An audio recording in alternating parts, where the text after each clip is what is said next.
नमस्कार, जय श्रीराम मित्रांनो. मी अमर पाटोळे तुम्हा सर्वांचं आपल्या चॅनलवरती स्वागत करतो. राम कृष्ण हरी. ओम भैरवनाथ. आपल्या व्लॉगला सुरुवात करूया. ओम नरसिंह महाराज की जय. नाथ साहेबाचं चांगलं, अस्कबाचं चांगलं. राम कृष्ण हरे. हरे राम राम राम हरे हरे हरे कृष्ण कृष्ण कृष्ण हरे. जय श्रीराम. नमस्कार मित्रांनो, गुड मॉर्निंग. रामकृष्ण हरी.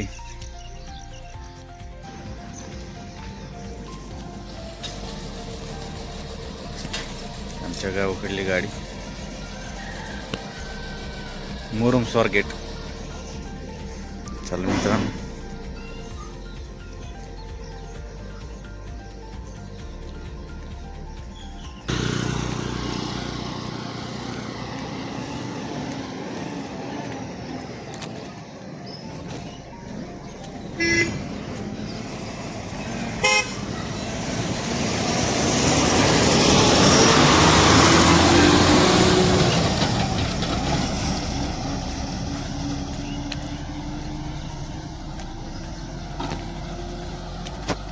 लालपरी.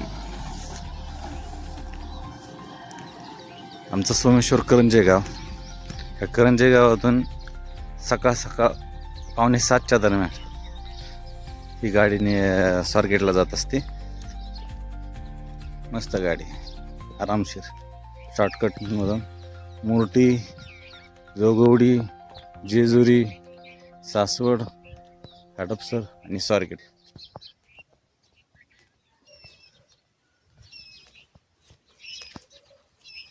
चल मित्रांनो,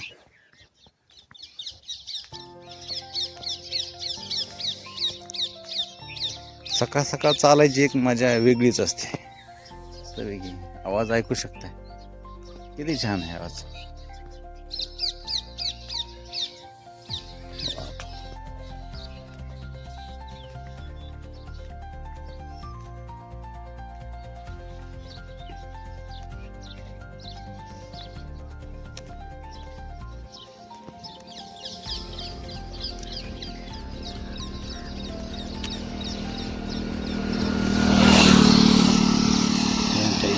आमच्या गावचे यशवंतरायाचं मंदिर आहे. येथपासून साधारणतः 2 किलोमीटरवरती श्री क्षेत्र सोमेश्वर करंजे बारामती हे तीर्थस्थान आहे. मालोबाच्या भक्तीने ते देव आले होते. गुजरातवरून सोरटी सौराष्ट्र देशातून इथं मालोबाच्या भक्तीने देव आले होते. इथून 2 किलोमीटरवरती. आता आपण इथून 1.5 किलोमीटर जाणार आहे. 1.5 किलोमीटर जायचं, 1.5 किलोमीटर यायचं.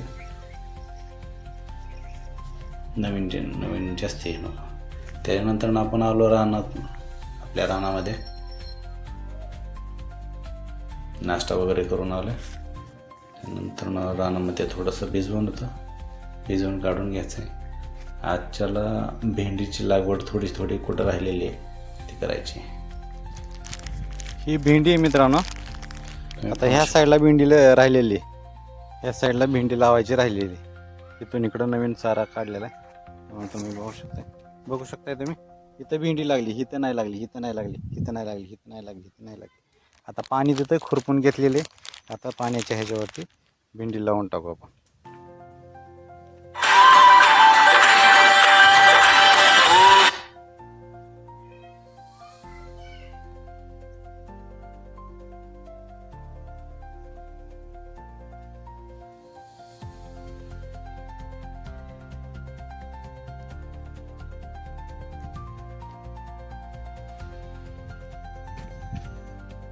ज्या ठिकाणी भेंडी आली नाही त्या ठिकाणी आपण बीजाचे परत रोपण चालू केले.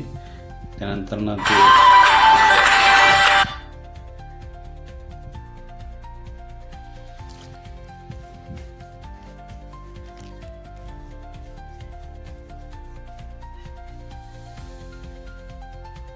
अशा पद्धतीने तुम्ही बी परत टोपू शकताय. आणि ते टोपलेली बी पण एकदम मस्तपैकी उगवून आलेले आहे. त्यानंतर मग सरी काय काय ठिकाणी आहे ना, सरी अशी कुत्र्यांनी शेळीने अशी सपाट झाली होती त्या ठिकाणी. मग सरी परत पाणी जायसाठी तयार केली.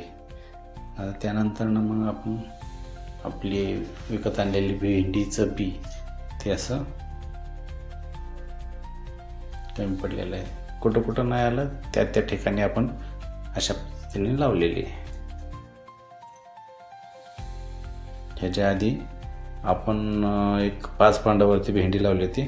त्यानंतर ही परत दुसरी आपण लावलेली आहे, कारण भेंडीमध्ये सध्याला मार्केट आहे आणि मग इथून पुढं मार्केट राहणार आहे. तुमच्या मनात जरी काय थोडंसं पिकाबद्दल काही शंका असेल किंवा ही पीक करू का ती पीक करू का, तर बिनधास्त फेब्रुवारी मार्च ह्या दरम्यान भेंडी, मिरची, भोपळा, पालक, परत तुमचं धनिया, कोथिंबीर आणि वांग, टमाटा ह्या पिकांना बाजार राहतोच. त्यामुळे ही पिकं करायची. शक्यतो मी सांगतोय ती 7-8 पिकं आहेत ती करायचीच. बघा तुम्ही फरक पडून जाईल. आपला शेतकरी बांधव कसा आहे, कन्फ्यूज झालेला असतो, कुठलं पीक करू कुठलं नाही, यामध्ये एकदम संभ्रम निर्माण झालेला असतो त्याचा. हे पिकांना दरच भेटतो. आता माझ्या अगोदरच्या भेंडीला तुम्हाला सांगतो 60 रुपयाने दर भेटला आहे, 60 रुपये किलोने. आता नवीनच चालू झालेला आहे, जानेवारीमध्ये लावलेले, साधारणतः 60 रुपये. आता दुसरा तोडा झालेला आहे, आता तिसरा तोडा उद्याच्याला होईल. असं 2 दिवसाला कमीत कमी 4, 5, 6 असे वाढत जाणार हळूहळू. पहिल्या तोडाच्या वेळेस 1 किलो गावली, दुसऱ्या तोड्याला मला 4-5 किलो गावली. आता उद्या तिसरा तोडा. नंतर बघा आपण ग्राउंडला गेल्यानंतर थोडंसं वॉकिंग केलं आणि थोडंसं स्टमक पुलिंग असताना ती मशीन आहे, त्या स्टमक पुलिंग मारली 10 सेटअप